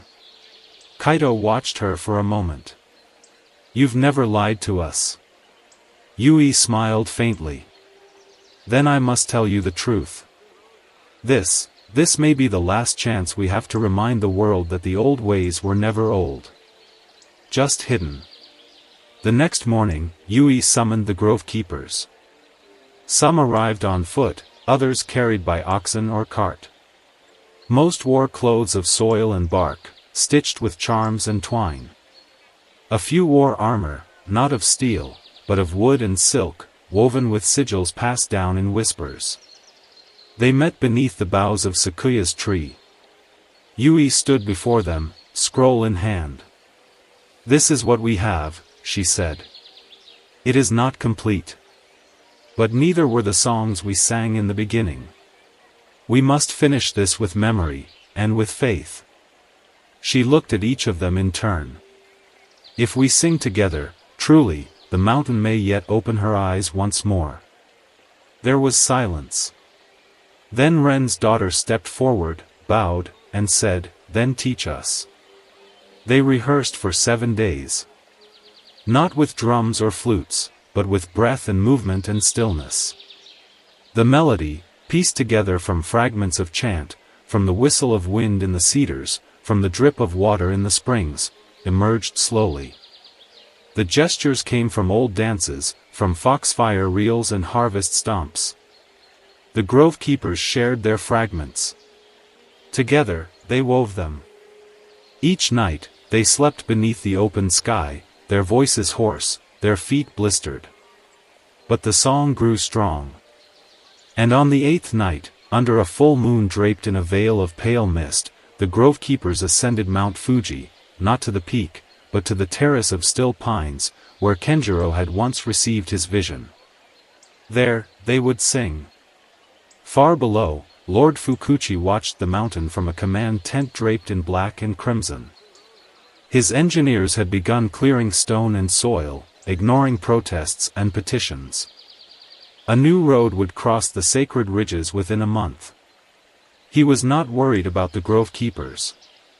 "What can a song do," he scoffed, "against progress?" But even as he spoke, the wind shifted. A breeze blew from the mountain's upper slopes. Sweet. Heavy with blossoms. His tea rippled in its cup. He paused. Atop the terrace of still pines, the grove keepers began. The first note was low, barely more than breath. A hum that echoed not from mouths but from chests and soil. Then came the steps, slow, steady, circling the flat stone where Kenjiro had once knelt. They moved like branches in wind, like waves along a pond's edge. Kaito's voice broke the stillness first, young and pure, like a bell ringing across the rice paddies. Yui joined, her voice hoarse, but certain. The others followed. It was not harmony in the human sense, there were no staves, no rhythms, but it was whole. It was the sound of forgotten seeds turning in the dark. Of fox laughter echoing in dew. Of old gods blinking open their eyes. And the mountain heard. The earth beneath the terrace began to hum, a low vibration that pulsed in time with their song. The pine trees swayed, not in wind, but in recognition. From the roots, light rose. Green, gold and petal pink, swirling around the singers in spirals. The kodama came first, dozens, then hundreds, glowing softly in the trees. The tengu circled overhead, silent but watching. The kitsune emerged from the shadows, eyes like lanterns. And from the mists of dawn, the yukiana stepped forth, frost forming with each graceful stride. Then, Kanahana Sakuyaheim returned. Not as before. This time, her form was vast, radiant. Her robe stretched into the sky like a canopy of eternal blossom. Her hair was a cascade of falling petals. Her eyes held sorrow, and hope. She looked upon Yui, Kaito, and the circle of singers. You remembered. The song faded into stillness. Yui bowed, shaking, tears glistening on her cheeks. We almost forgot. But we remembered in time. Kanahana extended her hand, and the entire terrace blossomed, not with trees, but with memory. Each petal that opened shimmered with an image, Kenjiro walking the slopes, the kodama whispering in trees, a child bowing to a river spirit. Then, with a voice that rolled across the mountain like spring thunder, the goddess said, "Then you shall awaken more than spirits. You shall awaken the world." The dawn that followed the Utakora was unlike any other. Across the foothills of Mount Fuji, blossoms erupted on trees long thought dead. Springs that had been dry for generations gushed with startling force. Cracked rice paddies filled to the brim, as though the mountain itself had shed tears of forgiveness. And the kodama sang. Not in words, but in a whisper that swept through branches, rustled bamboo thickets, and made even the stone lanterns hum with energy. The song carried the memory of Kenjiro, the promise of Yui, the spirit of Kaito. It awakened all who had forgotten the sacred balance. But not everyone listened. Down in the clearing, Lord Fukuchi stood at the edge of a new excavation site, staring at a boulder that refused to be moved. 5 teams of oxen had tried to drag it. Workers had chipped at its surface for hours, only for their tools to break, shattered not by hardness, but by something else. Something older. One of his engineers approached, sweat on his brow, voice uncertain.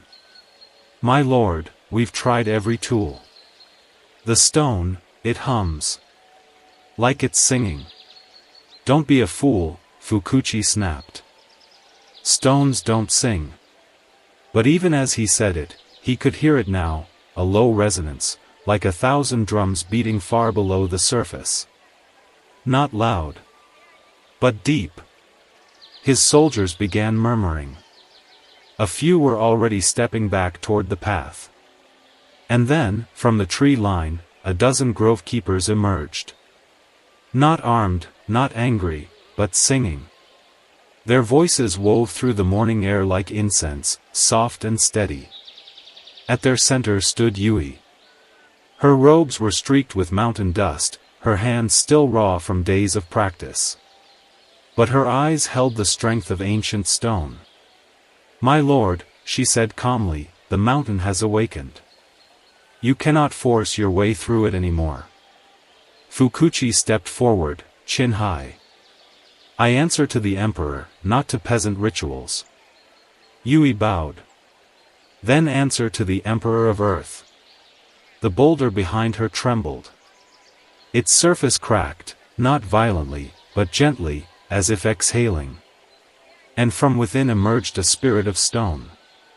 It had no face, only the suggestion of one, eye hollows like river-carved grooves, a mouth that was more moss than lips. Its body rose 10 feet high, cloaked in bark and lichen, etched with runes none living could translate. The soldiers fell to their knees. Fukuchi stood frozen. The stone spirit regarded him without malice. But when it moved, the very earth shifted. Then it spoke, not aloud, but within the minds of all who stood near. You build with iron and fire, but forget the roots beneath. All things you force, you must unmake. And with that, it reached down, pressed a hand to the ground, and the road leading up the mountain split, stone curling like leaves, pathways unraveling like scrolls in fire. Fukuchi backed away, his voice breaking. What is this? Yui didn't answer him directly. She turned to the soldiers and workers. You've seen the spirits return. You've felt the earth speak. Will you still follow the command of silence and greed? One by one, they laid down their tools. Even the engineer, hands shaking, bowed to her. Lord Fukuchi stood alone. Word of the awakening spread faster than wind. Villages in the shadow of the mountain reported strange happenings, cranes circling lakes in sacred patterns, foxes bowing before shrines, even a blind fisherman who claimed the koi in his net spoke of the turning of the great wheel. Monks from distant temples climbed to Fuji's slopes to pay homage. Artists carved new shrines from driftwood and memory. Scholars dug up forgotten texts that now glowed faintly in the moonlight. And in Agano, Kenjiro's village, the rice fields turned golden weeks early. The villagers, once thin and fearful, now worked with reverence. Children learned to greet the river each morning with offerings of song. Hunters left half their catch at the edge of the forest. Even the windmills bore small charms made of silk and pine needles. Kaito became the voice of the children. He taught them to read the wind, to leave gifts for foxes, to listen for spirits in the rustle of reeds. Yui, though still young, was named High Grove Keeper. Not in ceremony, but in action. She led planting rites, water blessings, and midsummer fire dances. She kept the balance, never forgetting the price of silence. One evening, as a soft rain fell and the trees whispered in contentment, Yui returned to the terrace of still pines. There, seated among the moss, was the old Tengu, his feathers a bit duller, but his eyes still sharp. You sing well for one who forgot how to listen, he said. Yui smiled. I learned from better voices. The Tengu chuckled. Perhaps the mountain will not eat you after all. They sat in silence for a time, rain dripping from pine needles. Then the Tengu spoke again. But the work is not done, girl. The city grows. The greed grows louder. You've reminded the mountain of its voice. Now you must teach the valleys, and the plains, and even Edo's stone walls. Yui's smile faded. She nodded slowly. We will go. Not all who listen will hear, the Tengu warned. And not all who hear will care. Then we will sing louder. The Tengu tilted his head, then, for the first time, bowed. The mountain slept more peacefully now. Its dreams, carried in petal and wind, rippled out beyond its slopes. But Yui knew it was only the beginning. The true journey was not the one that ended in song and blossom. It was the one that began the morning after. When spirits slept once more, and humans had to remember. Edo. A city of rooftops and smoke, paper lanterns and hard stone. Its arteries pulsed with the steps of 1,000 sandals, the clang of hammers, the scent of fish markets and perfumed silks. Temples nestled among government halls, and palanquins drifted like insects through narrow alleys. And to Yui, stepping onto its stone avenues for the first time, it felt asleep. Not peaceful, but dulled. Like a tree with its bark scraped away, standing tall but hollow inside. Behind her, Kaito adjusted the fox charms around his neck. There's no forest, he whispered. Only noise. There's still root beneath it, Yui replied. Every stone was once a mountain. Every alley, once a trail. We only have to remind them. The grove keepers, just 7 now, carefully chosen, walked behind them in robes stitched with cedar thread, plain but unmistakable. They carried no weapons, no banners, only walking staffs carved with the symbols of Kodama, Kitsune, and Kanahana. They were not invited to Edo. They had come unasked, and so would have to earn every ear, one breath at a time. The first days were difficult. At the smaller temples, the priests were polite, but cautious. Edo worships with ink and order, said one. Not rude and song. In the merchant quarters, their talk of spirit balance and grove tending was met with laughter. We've no space for shrines, a trader said. We barely have space for our goods. But they stayed. They prayed in alleys. Planted tiny saplings in cracks between paving stones. Whispered stories of Kenjiro to orphans. Kaito taught fox riddles to street children. One of the older grove keepers, Misaki, danced under moonlight in a courtyard that hadn't seen a ritual in 50 years, and when she finished, the plum tree growing there bloomed overnight. Still, most ignored them. Until the sick began to arrive. The canals of Edo were clogged with silt.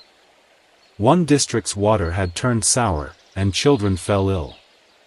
The officials ordered engineers to divert a river, to force flow by design. Yui offered another way. Let the grove keepers cleanse the source. Restore the springs. Don't bend the river, heal it. They were laughed out of the council chambers. So Yui went anyway. She and her companions walked upstream, where the old river's mouth choked on rot. Kaito poured spring water saved from Mount Fuji into the polluted stream, murmuring the blessing of the Kawa no Kami. Misaki sang. The others placed woven charms of reed and cherry bark along the banks. The air shifted. Birds returned by morning. The smell faded. The water cleared. The sick children began to recover. And the people of that district, for the first time in their lives, bowed to the trees. Word spread, not by proclamation, but by voice, by gaze, by wonder. A scribe saw the water dance in the sunlight and wrote a poem that passed through every tea house. A retired magistrate watched the plum tree bloom and wept for the shrine he had forgotten as a boy. An apprentice potter carved the face of Kanahana into a water jug, saying he had dreamed of blossoms falling onto a mountain. Even the skeptical priests began to ask questions. And one day, quietly, an emissary from the inner court arrived. She wore blue silk and moved like a shadow. In a quiet garden behind a shrine, she approached Yui. I am Lady Ayanokoji, she said. I serve a prince of the northern court. He remembers the name Kenjiro. Yui bowed. Then he remembers what matters. He remembers, and fears, the woman said. The court does not ignore what you do. They see your movement. The empire grows restless. If you reach too high, they will cut you down. Yui was silent a long moment. Then, we don't seek to rule. Only to remind. Ayanokoji's gaze narrowed. Then let me remind you, no song, however sweet, is welcome in the years of power. But a tree grows even through stone, Yui said. And a root can break a palace floor, if it waits long enough. The courtier considered this, and smiled faintly. Then perhaps, we wait together. She bowed. And vanished into the city. That night, Kaito stood on a temple roof, watching the stars dimmed by lantern smoke. They're starting to hear it, he said. Yui nodded. But we'll need more than songs soon. We'll need memory. And courage. And foxes, Kaito added. She laughed softly. Yes. And foxes. Below them, in a quiet square, a single plum tree began to blossom, out of season, but not out of place. The mountain had spoken. Now, it was Edo's turn to listen. The scent of incense hung heavy in the northern wing of the imperial court, where voices were lowered and every syllable measured. Behind sliding screens of silk and lacquered wood, the fate of the land was being debated, not in thunderous declarations, but in nods, glances, and silences more telling than speeches. Among those silent courtiers moved Lord Takayama, a middle-aged noble of impeccable lineage and spotless reputation. His presence commanded respect not through force, but through the quiet weight of ancestral power. He was one of the few who had survived the volatile tides of the previous decade's reforms. And he was troubled. "I've heard the commoners in Edo sing the songs of the mountain," he murmured to Lady Ayanokoji as they passed beneath a lantern-lit corridor. Children painting Kodama faces on city walls. Vendors leaving offerings in alley trees. Even samurai are beginning to speak of balance. This is more than nostalgia. It is rebellion. Lady Ayanokoji said nothing at first. She merely gestured for him to step into a private chamber where scrolls of forest lore, copies of Yui's teachings, and even a crude carving of Kenjiro had been collected. "It is not rebellion," she said at last.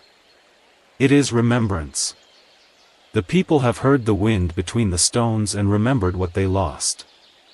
"But remembrance can become a weapon," Takayama said grimly. "When people remember they were once free, they begin to question the hands that bind them."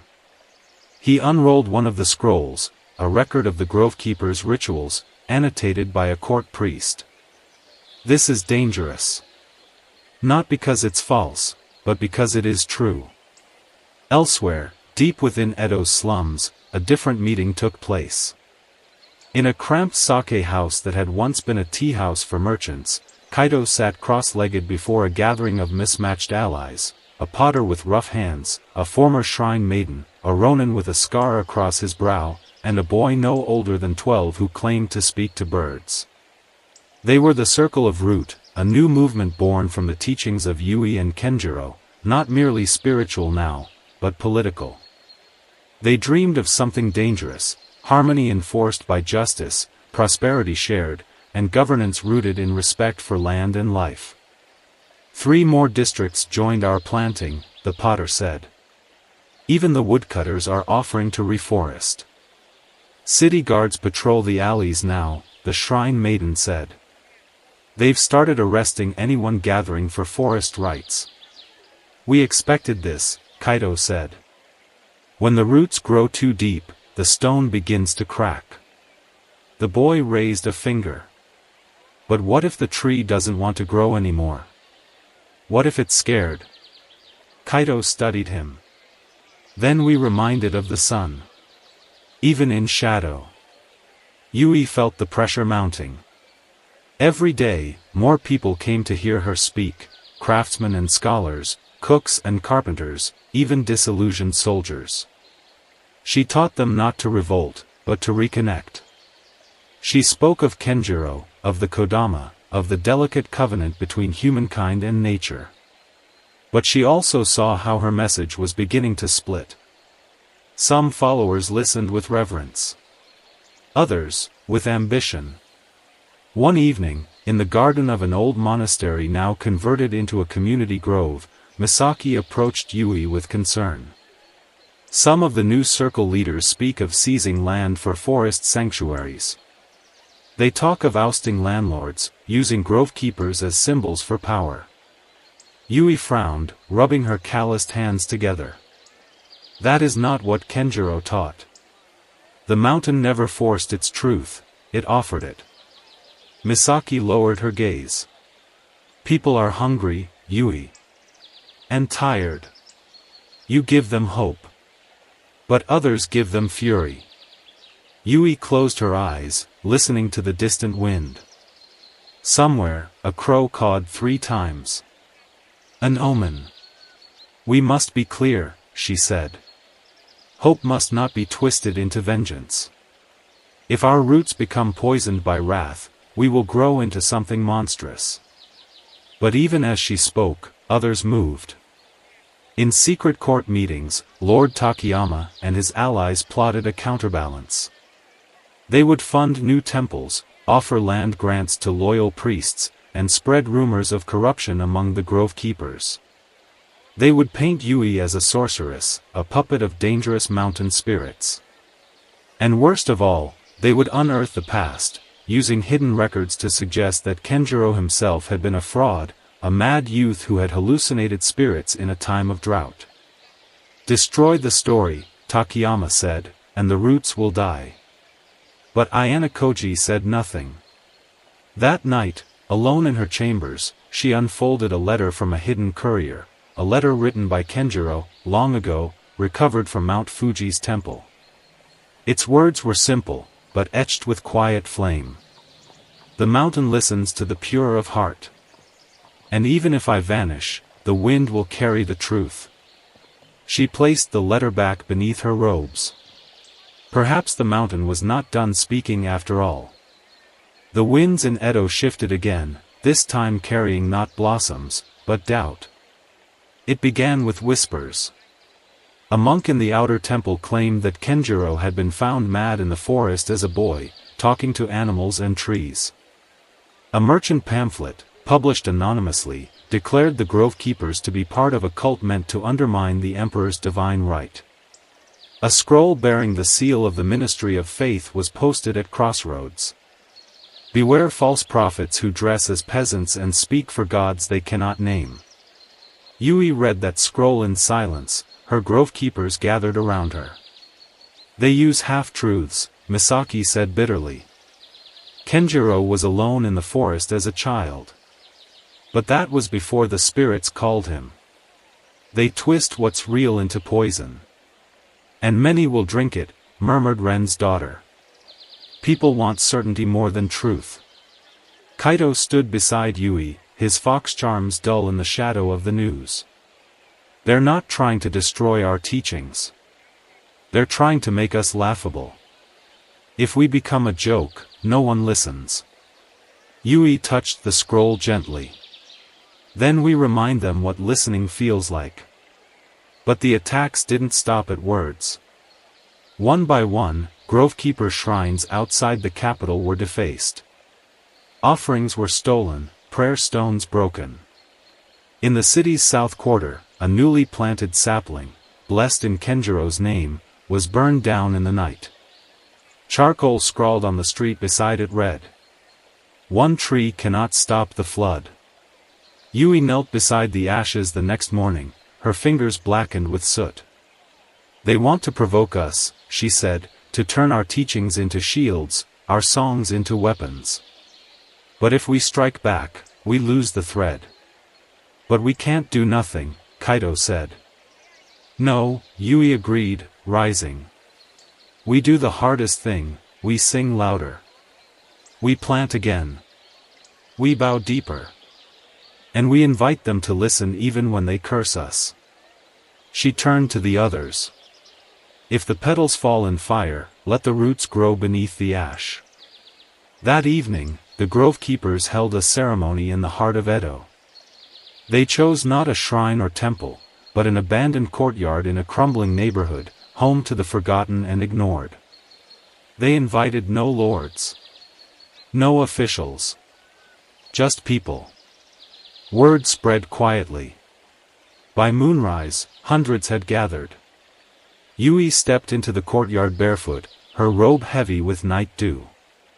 She lit a single lantern at the center, then unrolled a silk scroll and began to read, not one of Kenjiro's teachings, but his original journal, discovered months before in a cedar box buried beneath Sakuya's tree.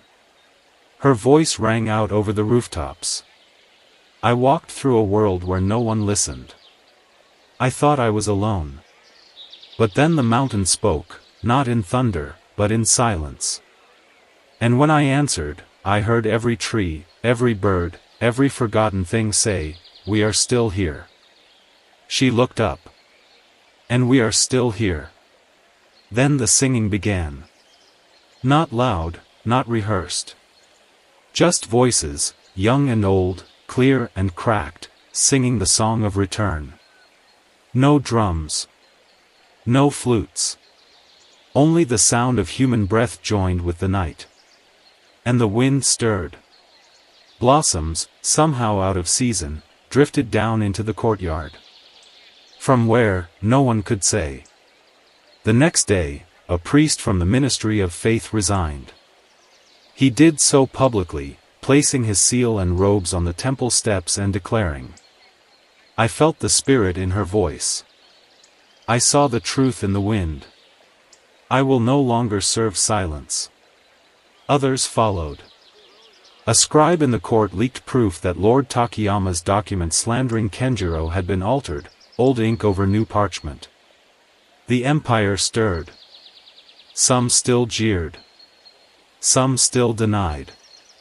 But others, many others, remembered.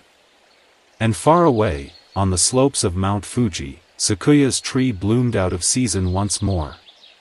Its petals drifted down the wind, across valleys, rivers, cities. And the Kodama whispered. Hearts are turning. Let the roots reach deeper. The empire stood at a threshold.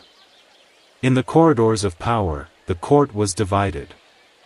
Lord Takayama, disgraced by exposed forgeries, had retired to his estate in the hills, where it was said he sat in silence, carving trees into prayer figurines. Lady Ayanokoji, once his shadow, now stood in open defense of the grove keepers, urging the council to recognize them, not as rebels, but as custodians of the soul of the land. Edo changed, quietly. Where grove-keeper shrines had been raised, citizens rebuilt them with their own hands. Market stalls offered spirit offerings beside rice cakes. Priests now began ceremonies with invocations of balance, not dominance. And in the streets, whispers began to shift. Not of rebellion. Of renewal. Yui stood at the gates of the imperial compound. She wore no courtly robe. Only her white kimono of hand-spun cloth, dyed at the edge with cedar, her staff across her back. Kaito stood beside her, taller now, his fox charms gleaming.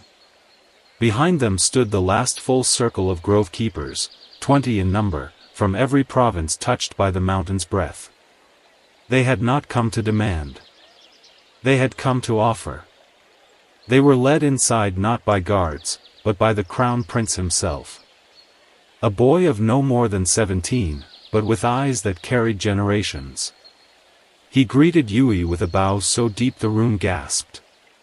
My father prepares to pass the mantle, he said.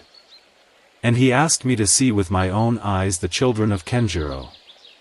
We are not his children, Yui replied. We are his roots. The prince smiled. And in that moment, the world leaned forward, ready to listen. The summit lasted 3 days.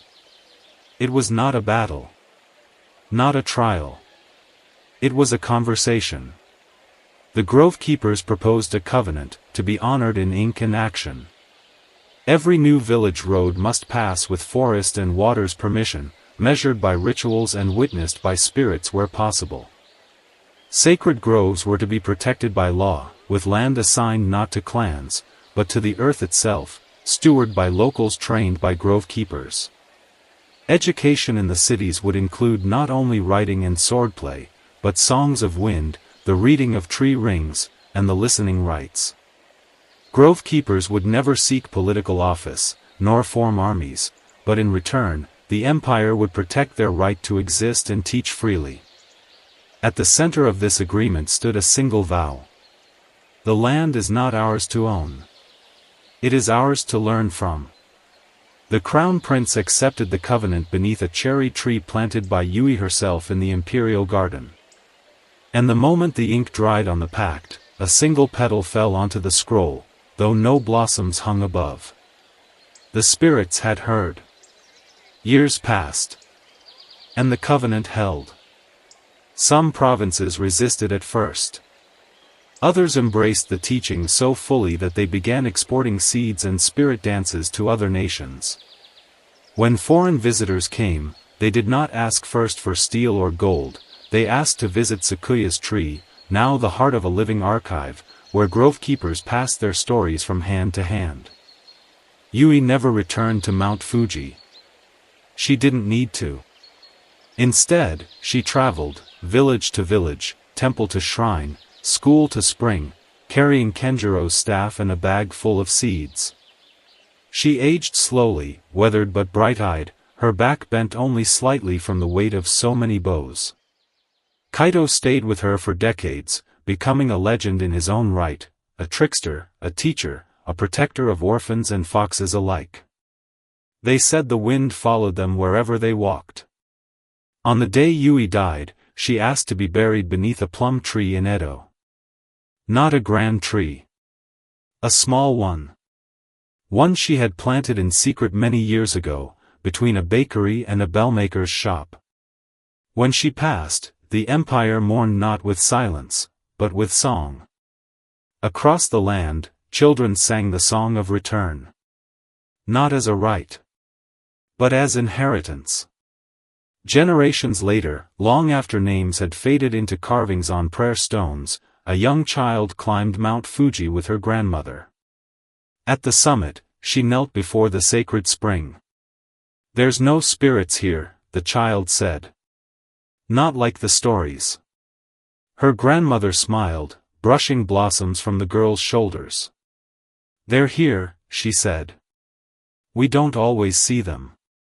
But we become them when we listen. When we care. When we remember." The wind stirred. The child looked up.